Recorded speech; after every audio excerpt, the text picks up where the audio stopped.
obviously Tim Fuller here, and it's great to be back. I honestly feel like I'm in my own skin. I've made a lot of stops since my last stint here at University of Missouri, but Coach Gates offered me the opportunity to come back. It was something that just felt like I was coming home, and obviously being out there with all the former players today, guys that I've coached, guys that have built legacies here, is an honor and a privilege to share the gym and share that space with them. Look forward to serving as general manager here to help Coach Gates in his task of building rosters, obviously, and pursuing being successful in the transfer portal. It's a new day in college basketball, and as Coach Gates and I have sat and spent several days, hours, weeks together coming up with this plan, it's been, and like I said, an honor and a privilege. All right, questions? Tim, Eli Hoff from the Post-Dispatch in St. Louis. Just when did you and Coach Gates first cross paths on your basketball journeys? So, ironically enough, Coach Gates and I started building a quasi-relationship when he was still an assistant at Florida State. So, as you guys know, basketball is a small ecosystem. So we often cross paths, and I followed him at Cleveland State. Watched his success, but when he first took the job at University of Missouri, within that first week, as I'd done with every head coach that came in from after me, I called to congratulate him and to let him know that if there was anything that I could do to assist him in his transition, that I would be available. And so we just kept the relationship going from that very first call here, and we would talk periodically once a month, just about Missouri, its basketball. At one point, I took over the program at Overtime Elite, and we had several recruits there that had interest in Missouri. Missouri had interest in them, so Coach and I would talk periodically about them as well. Tim, Gabe DeArmond, this job means different things at different places. What have your conversations with Dennis been like as far as what your role is and how you see this job? Gabe, it's the role of general manager is an ever evolving role. I think that initially Coach has me on certain tasks to understand the landscape first and foremost of where we're heading as college basketball. We obviously just introduced revenue sharing. There's some transitions from collectives, and the opportunities that our players have to be in a position of understanding their own name, image, and likeness, and owning their brand. So really wearing different hats is what we discussed from my marketing days at Nike, how to help them with their branding, how to help our players with their branding, from my Overtime Elite days of building social media and understanding the impact of what a player's brand can do over the internet, and how they need to own that space and protect that space, and then also just my relationships here in this corridor from a Missouri standpoint, and a lot of the supporters of that program to allow them to have access to our players without infringing on their own personal time. But how do we continue to build those bridges and close those gaps? Tim, Joey Van Zummeren from On SI. I'm just wondering, from your perspective of being an assistant coach for the last 2 seasons, of how difficult the schedule can be to manage for a coaching staff, and how you think you can kind of help ease that. That's Joey's definitely something that I've been kind of more creating in my own mind, how to help serve the assistant coaches. I believe that we're in a place where people like myself that have to study the outside ecosystem will be in a position of making sure that we're set up to properly evaluate and construct a roster once transfer portal comes in postseason and we have to fill gaps and holes. I think that the assistant coaches' main responsibilities and kind of their day-to-day is about building the proper relationships with the current players and the retention of those players, because the first players that you have to recruit when it comes to transfer portal are your own, and making sure that you're retaining the guys that you want to keep to help continuity and keep building your rosters. Coach Gates, when he first came to University of Missouri, brought several players from Cleveland State with him. They knew his system, they knew the culture, they knew him, and you saw what that team was able to do, some phenomenal things. Obviously, we all know the injury bug hit, but then Coach was able to retain guys that he needed to retain, and we saw what that team was able to do. So retention for Coach Gates and his culture and what he wants to build moving forward, I think is check mark number one. And then evaluating the transfer portal and filling in the gaps through elite high school recruiting is check mark number two. Tim Drew King with PowerMizzou.com. Obviously, you had spent time here as an assistant coach before. What made you want to come back to Missouri specifically? Specifically, that's a great question, Drew. I appreciate you asking that. Specifically, here at University of Missouri, it's the people. I tell recruits all the time when I'm in a position to talk to them that, you don't make decisions off the names on the buildings. You make decisions based off the heartbeats inside those walls in that building. And the people at Missouri, not just staff, but supporters in this community, have embraced me, embraced my children, and embraced throughout me not even being here. And it continued to make me feel special about Missouri, special about my time here, and just coming back, sitting on the sidelines with supporters and them, the smiles on their face and the welcome back, shaking hands with Mike Alden and his wife and them, the big hugs and the smiles and the welcome back. It just further confirms and consummates that's a shared feeling that this is a special place and they feel special about me as I do about them. Tim, Calvin Cantor, Columbia Daily Tribune. What has your day-to-day looked like since you've arrived back in Columbia? How do you envision that changing over the next couple? Right. So initially coming in the door, I have been learning from Coach Gates and the staff, and just evaluating where the areas that they would need me to plug in the gaps. Excellent teachers on the basketball court. Coach Gates is as much as you see him as a head coach, he's a CEO and manages every personality uniquely and head on. I've wanted to come in these initial, I gave Coach a 100-day plan, and the first 10% of that 100 days was to get to know the players and to understand them and for them to have a chance to get to know me. The second kind of phase of, let's say 30% of that plan, was to get to know the agents that the staff already knew and to introduce them to agents that I might have relationships with. So we have several buckets that we're putting these relationships in. One is an agent bucket, one is an elite player high school bucket, and then there's an international bucket, so that we can all collaborate on the different approaches that we're gonna have. We have several coaches going to the FIBA events. While they're at some of the FIBA events, I'll be meeting with agents. Coach Gates and I will go to Summer League, NBA Summer League this summer in Las Vegas, and I'm setting up meetings now so that I can get certain agents on his calendar as well, just so we can start to understand what their expectations are moving forward in this new day of college basketball, and also share our expectations in terms of the quality and types of athletes and people that we want to be part of the program. Hey Tim, Quentin Corpio with the Columbia Missourian.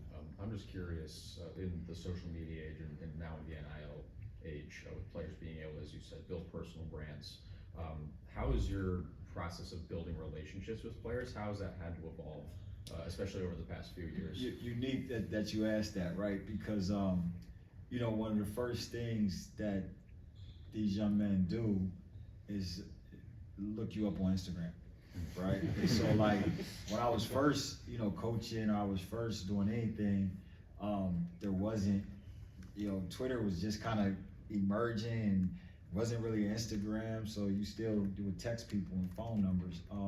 Ironically enough, there was a video posted of my time with Amen and Asar Thompson and how I discovered them at Overtime Elite. And currently, just the other day, Overtime people texted me and said, "This video's done 1.6 million views. Like, what's going on?" And I'm like, "What?" And so as I go through and look at a lot of the comments, some people have sent me questions from Mizzou players texting that post to them, people they knew outside, and saying, "Hey, you know this guy? What's up with this guy? Like, who is he?" So they're already doing their research on me based off of an Instagram post, right? So it's been a unique transition, but I already know some of the guys that are asking about me, so I kind of know who to approach and make them feel comfortable with who I am and what I'm doing here. Tim, Chase James with the Columbia Missourian. With your background working with a lot of NBA talent, how do you think in your role you could kind of help maybe Mizzou talent get connected with the NBA and the draft process? It's ironic you asked that question because one of the first things I did when Coach gave me an opportunity to speak to the team was just acknowledge the fact that, guys, I know where you want to be, right? I know you've come to college basketball and you're in that elite 1% and you're playing at the highest level and you want to maximize your potential. The way we get there is by everyone helping the other. And uniquely enough, I've had an opportunity here at University of Missouri to see several guys, reach that full potential. On Tuesday, I go to Utah to be with Jordan Clarkson as a golf event. Phil Pressey and I just texted as he got a tap to be the head coach of the G League team for the Boston Celtics. And then Alex Oriaki here recently, when he saw me posting about the alumni game, said, "Why didn't anybody reach out to me?" So I said, "Alex, trust me, we'll make sure we do it, next year." But I had a chance to see several guys, reach that mark and play in the NBA, and then other guys, to play overseas. So you asked the question, how do I see that happen? It's the same way we did it before. It's the daily process that goes into them committing to the work plan, them committing to self-improvement, them committing to studying the game, and us collaborating with NBA teams to be in here for our pro day. And I'll do some things throughout the course of the year where I'll be sending analytics and reports to a lot of the scouts that I know, as well as some of the representatives of shoe companies that I know, alongside the player's agent.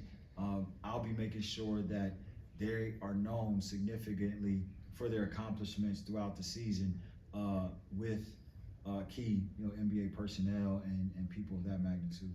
Tim, kind of a two-part. You mentioned all the people that obviously you still know from whatever 10 years ago. Number one, how much easier does that make the first few days of your job? And number two, how different is Tim Fuller than the guy all those people knew 10 years ago? Wow. So how easy does it make the job? Like I tell you, Gabe, I remained in contact with a lot of people. So to come back and re-engage, it just kind of reignites the fire and the relationships. So it's all smiles right now. It's the off season, right? Everybody's happy. Coach is 0-0, so we're in a great space.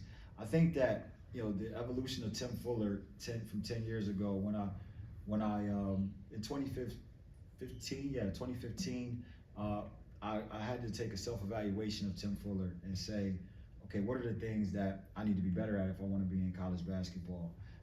And one of those things was to better my relationships in the AAU space. So I literally spent probably 5 years or so, up until right after COVID, just diving into AAU and understanding, all the different nuances of AAU basketball, which ironically enough, I thought I was doing it to become a better college coach, but it helped me build overtime. When I got the OT job, I had to really tap into and rely on a lot of those youth AAU relationships. But then, Gabe, when I was here before, at 35 years old, whatever it was, when am I going to become a head coach? That was my focus. That was my, marching steps. That was my order. I've kind of settled into a place where how many other people can I see, can I help them reach their dreams and full potential, right? And so I've kind of made a mantra of the last decade of my life helping other people reach their full potential. So, I think that, if you ask Coach, and I've been around enough, from Kyle Smith Peters, seeming to be like, the next guy up to be one of Coach's guys that gets a head job. I want to do everything I possibly can to assist and help him, reach that goal, becoming the best he can be. All the way down to our GAs like Tariq, who's spent significant time, working with my sons and wants to break into the business, and just holding his hand and helping him, become a future assistant coach in the business. I'm at this point here to serve and want to help others reach their full potential and eliminate some of the burden that Coach Gates may have in terms of some of the outside relationships, the handshaking, the agent relationships, and just making sure that Mizzou basketball is covered 360 degrees. Tim, as far as the timeline for your relationship here getting here, did you hear about the job first, or did Dennis contact you, and was the general manager role in general a role you were interested in? Yes, I would say to your question about the general manager role, I would not have pursued an assistant coaching position.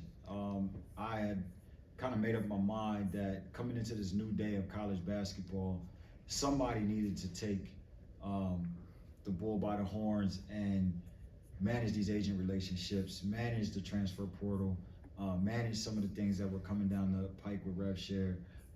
And then in terms of hearing about the job, Coach Gates and I would do our monthly sessions in terms of brainstorming. He had talked to me about potentially bringing on a general manager, and we discussed the role. After discussing the role, it was, hey, Coach, I think I could be a fit for that. And he said, would you want to come back to Missouri? And I told him, I said, it's always been home. He had a process, and he had several people that applied for the position, and he told me that I would be one of the candidates that he would take a look at. But obviously, I'm fortunate enough to be the candidate that he chose. So general manager is what I wanted to be, and the seat I want to sit in, and like I said, in the capacity of serving Coach and serving the other assistants and helping them reach their full potential. Tim, Kyle Helms with ABC 17 News. You have a lot of experience in a lot of different areas, from professional college, Nike, overtime league. How do you feel like all of that experience in all those various ways is going to benefit you in this position? It's again, ironic you asked that, because I was talking to Nico Harrison recently, the GM that's been under a lot of scrutiny from Dallas Mavericks, and he's a mentor of mine. And he kind of, as I was taking the position, he said, you owe me part of your first check. I said, what are you talking about? He said, we built you to be this. And I can honestly say my time at Nike, being a sports marketing rep on the East Coast, managing the relationships all the way from high school to grassroots through college to the NBA, is the job, right? And knowing the scope of why is everybody in the gym as soon as you walk in the gym, being to identify talent at a high level, knowing the unknown and being able to motivate the unmotivated, finding those gems in the back gym, and then when an agent is telling you their player is worth 3 pots of gold, and you realize that he's only worth 1 pot of silver, being able to find the middle ground. So that time I had at Nike under Nico Harrison and Lynn Merritt, literally now 15 years later, is paying off, because that is what college basketball has transitioned to and evolved to. Anything else? Thanks, gentlemen. Thanks, Tim. Thank you, Tim.